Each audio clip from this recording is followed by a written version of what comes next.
लगभग 1,12,000 के ऊपर यादव मतदाता है। यादव मतदाता 1,12,000 हम लोगों ने क्योंकि हर एक बूथ पे काम किया है, हर एक बूथ पर काम किया है, उसका आंकड़ा हमारे पास ओरिजिनल है।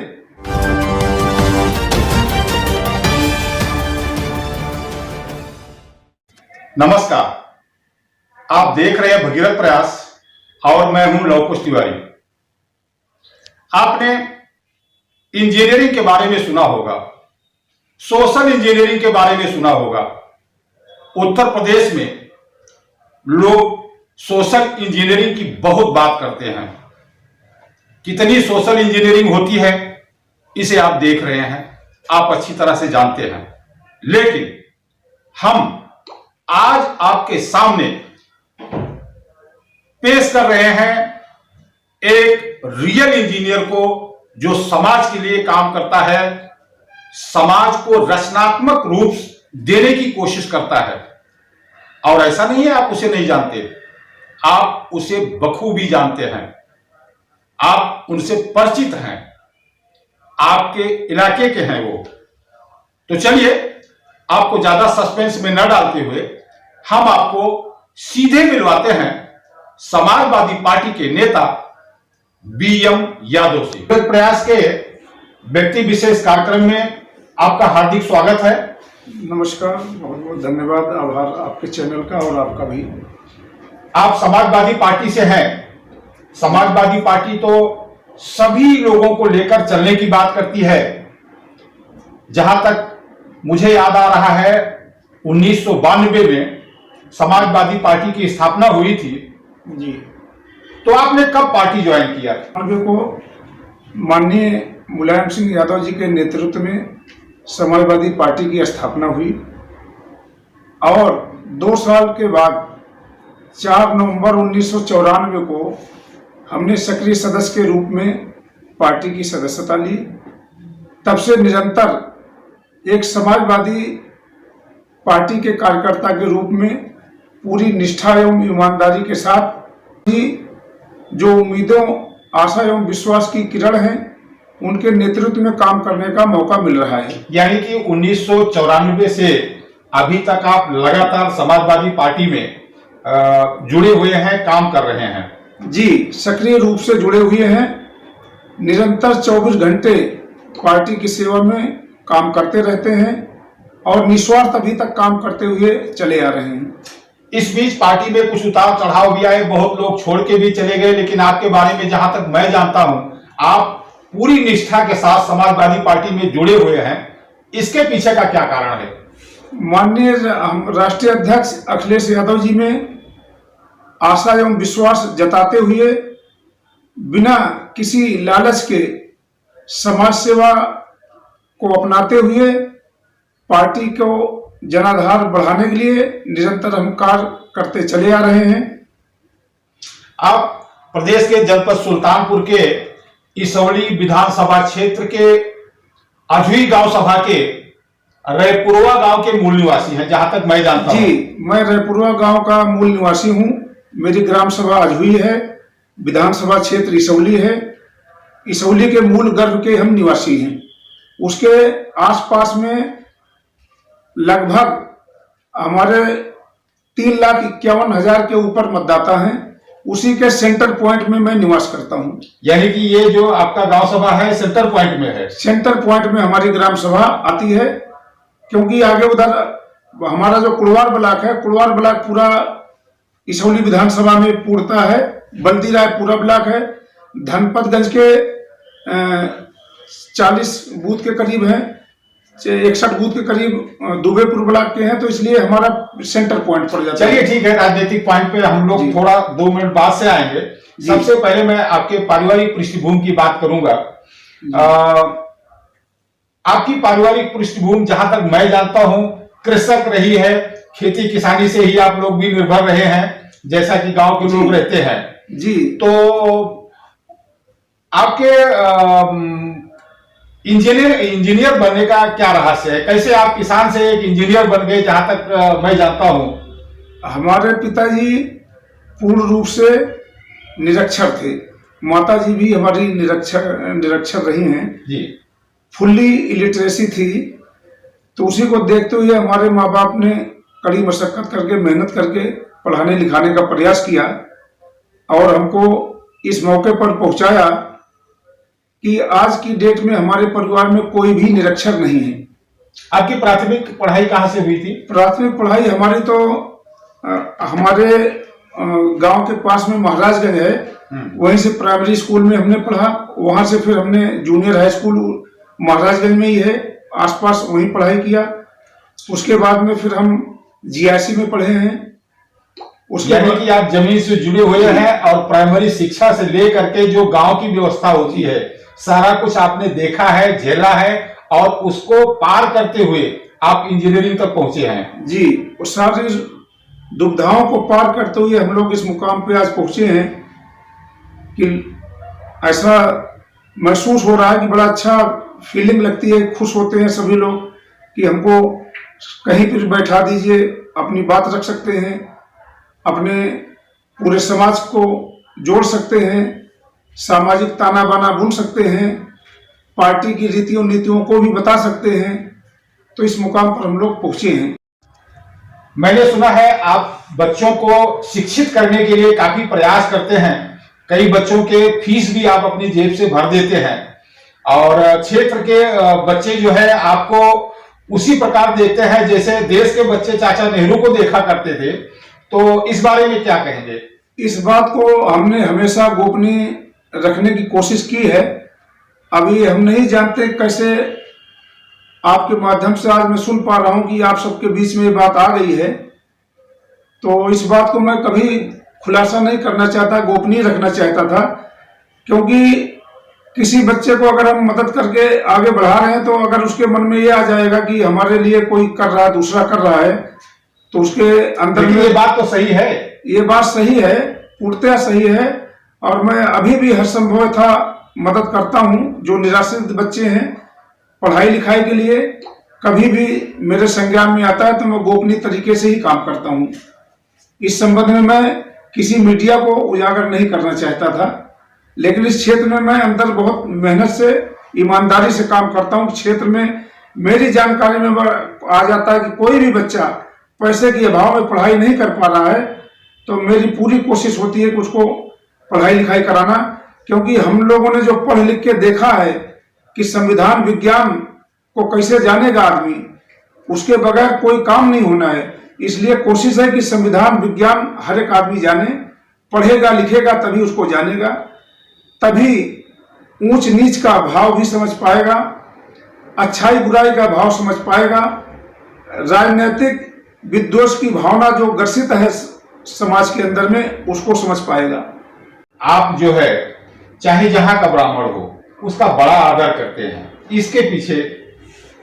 ब्राह्मण का तो सभी ने आदर किया है। जहां तक हम लोगों ने अपने शास्त्रों में पढ़ा है तो ब्राह्मण को हमेशा उच्च कोटि में रखा गया है। और जहां तक मेरा व्यक्तिगत मुलाकात रही है ब्राह्मण समाज से, बचपन से ही हम लोग देखते आए हैं, ब्राह्मण कभी विद्वेष भावना से किसी का काम नहीं करता है। अगर कभी गुस्से में हो भी गया थोड़ा बहुत तो आप उनको प्रणाम कर लीजिए और क्षमा कर देते हैं। तो ब्राह्मण इसलिए पूजनीय माना गया है और हमेशा पूजा जाएगा। बात क्षत्रियों की करें तो मैंने सुना है कि कई क्षत्रिय आपके बड़े प्यारे दोस्त हैं। क्षत्रियों का भी अपना एक स्थान है। जो क्षत्रिय हैं वो रक्षा के दृष्टि से देखे जाते हैं और क्षत्रिय रक्षा करते भी हैं जहां जरूरत पड़ती है। समाज को वर्गों में इसीलिए पहले बांटा गया था, सबको दायित्व दिया गया था। क्षत्रिय समाज को सभी वर्गों का रक्षा करने का दायित्व सौंपा गया था। हमारे जो अभिन्न मित्र हैं हमेशा अभी भी हमारे साथ में दाहिने बाएं खड़े रहने का काम करते हैं और सुरक्षा कवच के रूप में खड़े रहते हैं, तैनात भी रहते हैं, जहां जरूरत पड़ती है मदद भी करते हैं। बात प्रॉपर इसौली की करें या इसौली विधानसभा क्षेत्र की करें तो इसौली विधानसभा क्षेत्र में कितने यादव मतदाता होंगे, कुछ आप एक आंकड़ा बताएंगे मुझे? हमारी इसौली विधानसभा क्षेत्र में अभी जो 2022 में इलेक्शन होने जा रहा है इसमें कुल मतदाताओं की संख्या 3,51,000 के करीब है जी, जिसमें से 1,12,000 यादव समाज के हैं, क्योंकि जब से नई परसिमन इसौली नई परसिमन हुई है जी। इसमें हमारा जो बल्दी राय ब्लॉक पूरी तरह से जुड़ गया है। ये पूरा बल्दी राय ब्लॉक पूरा नहीं था। धनपतगंज के जो हिस्से आए हैं, कोड़वार का पूरा हिस्सा है ही है, दुबेपुर ब्लॉक का जो हिस्सा है उसमें तो आप समझ लीजिए पूरे 90% यादव ही हैं। धनपतगंज के जितने बूथ आ रहे हैं सब में 90% यादव हैं। बल्दी राय के भी अधिक से अधिक सारे बूथ यादव हैं।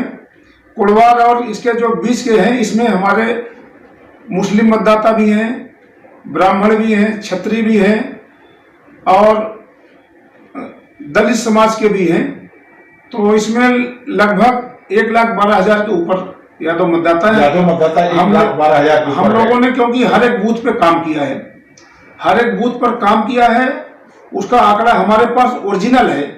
वोटर लिस्ट से मिलाते हुए एक एक बूथ पे वोटर लिस्ट को हम लोगों ने हाईलाइट किया है कि यादव का जो नाम है, वहां के जो बूथ अध्यक्ष हमारे हैं और 20 सक्रिय सदस्य हैं, 1 यूथ 20 यूथ हम लोगों ने भी कार्यक्रम भी चलाया था। उसके माध्यम से हम लोगों ने सारा डाटा एकत्रित किया है, वोटर लिस्ट को हाईलाइट किया। येलो कलर यादव को दिया है, हरा कलर दूसरा दिया है, ऐसे उसको डिवीजन करके फिर काउंटिंग करके एक सेपरेट डाटा तैयार किया गया है। हर 1,12,000 जी 1,12,000 से ऊपर ही आ रहे हैं यादव, केवल यादव की मतदाता। तो जो ये इसौली को मुस्लिम बहुल लोग कहते रहे हैं, अभी तक ये गुमराह करते रहे हैं। पहले मुस्लिम बाहुल रहा होगा, इससे पहले जब नया परसिमन नहीं था, नहीं उस समय तो ब्राह्मण बाहुल नहीं था। तो क्योंकि उस समय मैंने काउंटिंग कराया नहीं था, हमने बूथ पे काम भी नहीं किया था, जो सत्य बात है। ये हमने 2012 में भी हम अपने यही फैसला आया था कि मुस्लिम बाहुल की होर्जे की वजह से आपको नहीं लड़ाया जा सकता है। यानी 2012 में आपने समाजवादी पार्टी से टिकट मांगा था? जी 7 से, हम 2007 से लगातार मांग रहे हैं इस होली से। अच्छा, 2007 से मांगा, 12 मांगा, लेकिन 12 में जब मुख्य धारा में हम पहुंचे हैं तब ये कहा गया कि यादव की संख्या कम है, तभी हमने काउंटिंग कराया था। लेकिन उस समय हर एक बूथ पे नहीं कराया था, जनरल जैसे हमारे विधानसभा की जो कमेटी है, कमेटी से मैंने पता करके आंकड़ा मोटा मोटा पेश किया था। तब भी 82,000 करीब यादव आए थे। तब मैंने राष्ट्रीय नेतृत्व को सौंप दिया था, उन्होंने बोला कि ठीक है अब हो गया, अगली बार आपको मौका दिया जाएगा। 2017 में क्या हो गया फिर? 2017 में पार्टी के लिए उस समय कुछ संघर्ष का समय आ गया था, क्योंकि आपस में हमारे पार्टी नेतृत्व ने कुछ लोग उस तरह का डिवीजन की बात आ गई थी। तो उसमें हम लोग को पार्टी के साथ एकजुट होकर खड़े होने का, यानी पार्टी ने जो निर्णय लिया आपने उसका साथ दिया? बिल्कुल, पार्टी का साथ दिया। पार्टी का साथ देना हमेशा हमारा निर्णय है, चाहे हमको कभी कुछ भी नहीं मिलेगा तब भी हम पार्टी के साथ खड़े दिखाई देंगे। बिल्कुल सही, बहुत बढ़िया। मैंने सुना है आप लोकसभा भी लड़ना चाह रहे थे सुल्तानपुर से? लोकसभा 2009 में भी हमने मांगा है, 2014 में भी मांगा है। 2014 में भी हमारी जो सर्वे रिपोर्ट थी, उसमें पर्यवेक्षक जियाउद्दीन रिजवी साहब थे, कैबिनेट मंत्री थे, उनके नेतृत्व में समीक्षा हुई थी। उसमें भी मेरा नाम सर्वे में नंबर 1 पे आया था जी। लेकिन किसी कारणवश पार्टी नेतृत्व ने मौका नहीं दिया, फिर भी हमने पूरा पार्टी का साथ दिया और 5 विधानसभाओं में उस स्थिति में भी हमने पार्टी को अपनी विधानसभा क्षेत्र से सबसे सर्वाधिक मदद करके, सर्वाधिक मत दिलाकर अपनी विधानसभा से जीत निश्चित करके भेजा था। बाकी अन्य विधानसभाओं में वोट कम होने की वजह से हमारा प्रत्याशी नहीं निकल पाया। नेताजी, मैंने सुना है कि आपने खास करके सुल्तानपुर में, इसौली में पार्टी को मजबूत करने के लिए एक बूथ 20 यूथ का नारा दिया और उस पर आपने काम किया। तो ये कैसे सूझा और इस पे आपने कहां तक काम किया? जी, पार्टी ने दिशा निर्देश दिया है कि पूरे विधानसभा क्षेत्र, हमारी ही नहीं पूरे प्रदेश में, हमारे सभी पार्टी के नेतागण, कार्यकर्तागण 1 यूथ 20 यूथ, एक बूथ 20 यूथ का नारा दिया गया है। उसी के अंतर्गत काम हो रहा है। उसी के अंतर्गत हमने भी उसी मिशन में काम करना चालू किया। एक बूथ 20 यूथ। जी। तो हमने उसी के साथ में ये भी जोड़ा कि सोचा कि जब हम हर एक बूथ पे जा रहे हैं तो साथ में हम अपनी पूरी विधानसभा की सामाजिक गणना भी कर लें। अच्छा। सामाजिक गणना भी कर लेंगे तो जो बार बार ये तथ्य सामने आता है कि ये है वो है, तो उसको वहां पे विराम लगाया जाए। तो उसी के तहत हमने हर एक बूथ पे अपनी गणना चालू कर दी कि हमारे समाज के कितने हैं, ब्राह्मण समाज के कितने हैं, मुस्लिम समाज के कितने हैं, क्षत्रिय समाज के कितने हैं और दलित समाज के कितने हैं। तो अपने साथियों के साथ जो हमारे बूथ कमेटी के 20 सदस्य हैं, एक बूथ अध्यक्ष है, उसके माध्यम से उस बूथ के वोटर लिस्ट से मिलान करके उसका सारा आंकड़ा नोट किया गया है, जिसमें सारे तथ्य अब उजागर हो चुके हैं और वो राष्ट्रीय नेतृत्व को हमने सौंप भी दिया है। मैंने शुरुआत किया था इंजीनियरिंग से, यानी कि आप ये इंजीनियर वाला एक दिमाग, सामाजिक इंजीनियरिंग, सोशल इंजीनियरिंग कैसे की जानी चाहिए, यहां आपने लगाया। चलिए, बड़ी अच्छी बात है।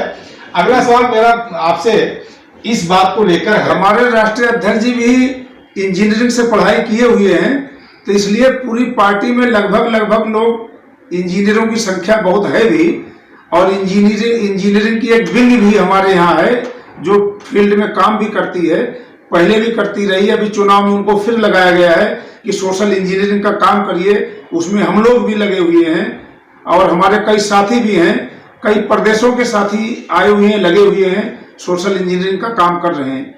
लेकिन आपके जो विधायक हैं इसौली के अबरार जी, ये तो जितना आप लोग इंजीनियरिंग सोशल करते हो उतना ये कुछ न कुछ उल्टा सीधा बयान दे करके सामाजिक विद्वेष फैलाते हैं।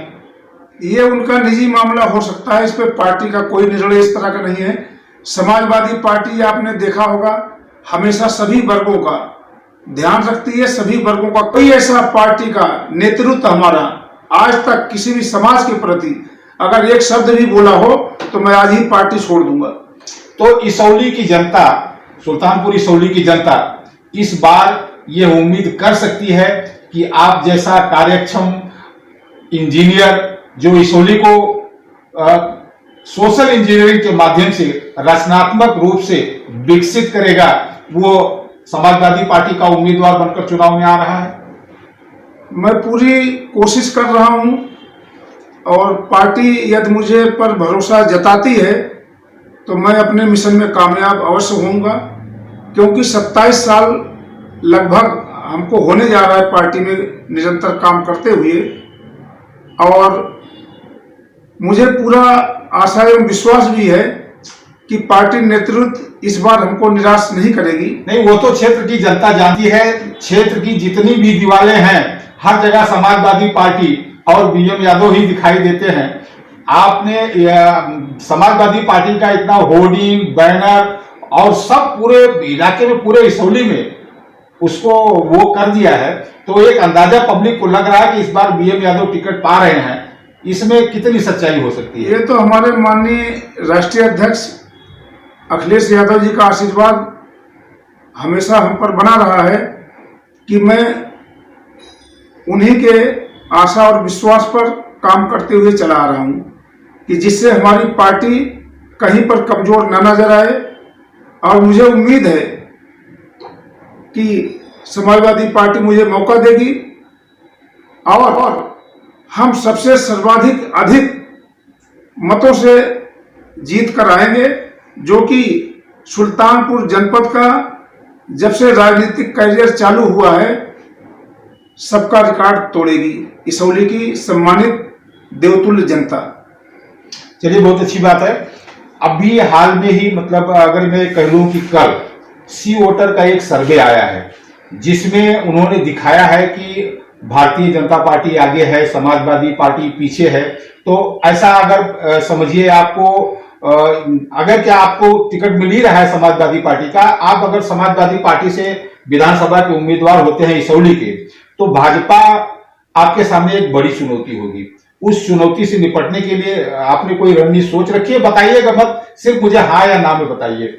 भाजपा झूठ बोलने वाली पार्टी है, हमेशा एक वर्ग से दूसरे वर्ग को लड़ाने वाली पार्टी है, हमेशा ये भ्रष्टाचार में व्याप्त रहती है, इसके साथ जनता कहीं दिखाई नहीं दे रही, सिर्फ कागजों पर जनता की आवाज को ये जबरदस्ती दिखा रहे हैं। जमीनी स्तर पर इनका कोई जनाधार नहीं है, जनाधार इनका पूर्ण रूप से खो चुका है। आए दिन बलात्कार जो हो रहे हैं, किसानों पर जो अत्याचार हो रहे हैं, नौजवानों पर जो अत्याचार हो रहे हैं, इस अत्याचार के खिलाफ जनता एकजुट हो गई है और आने वाले विधानसभा चुनाव 2022 में जनता इनको सबक सिखाने के लिए तैयार है। मुझे पूरा विश्वास है कि समाजवादी पार्टी पूर्ण बहुमत से रूप से आ रही है। ये 25 सीट के अंदर में भाजपा आएगी। आप इसको आज आप लिख लीजिए, 25 सीट का पूरे प्रदेश में 25 सीट से ऊपर भाजपा क्रॉस नहीं कर रही है।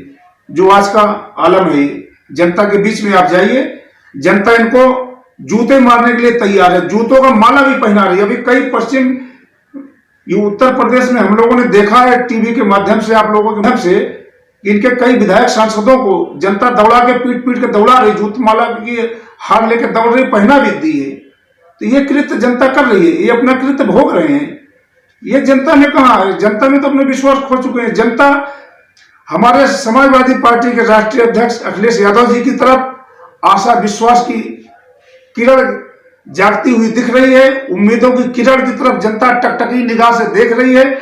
अगर आज आप चुनाव करा लीजिए, आज पूर्ण बहुमत की सरकार समाजवादी पार्टी की बनने जा रही है। चलिए, समाजवादी पार्टी की सरकार बने, आप समाजवादी पार्टी के इसौली से उम्मीदवार हो और यह चुनाव आप जीते।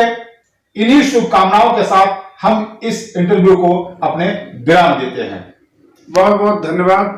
तो आपने यहां देखा, हमने इसौली के समाजवादी पार्टी के भावी प्रत्याशी बीएम यादव जी से, यानी बृजमोहन यादव जी से अभी यह साक्षात्कार किया। उन्होंने हर चीज का, हर बात का खुलकर और स्पष्ट जवाब दिया। हमारी बातचीत इनसे लंबी हुई है। मैं आपको बता दूं कि जहां तक मैं इन्हें अभी तक समझ पाया हूं, यह एक सज्जन व्यक्ति है और समाज के लिए कुछ कर गुजरने का इनके अंदर एक जज्बा है। अगर समाजवादी पार्टी ऐसे व्यक्ति को अपना उम्मीदवार बनाती है तो उसे आप निश्चित तौर पर विधानसभा भेजेंगे, इसमें कोई दो राय नहीं है। भगीरथ प्रयास न्यूज नेटवर्क के लिए कैलाश शंकर तिवारी के साथ मैं लव कुश तिवारी।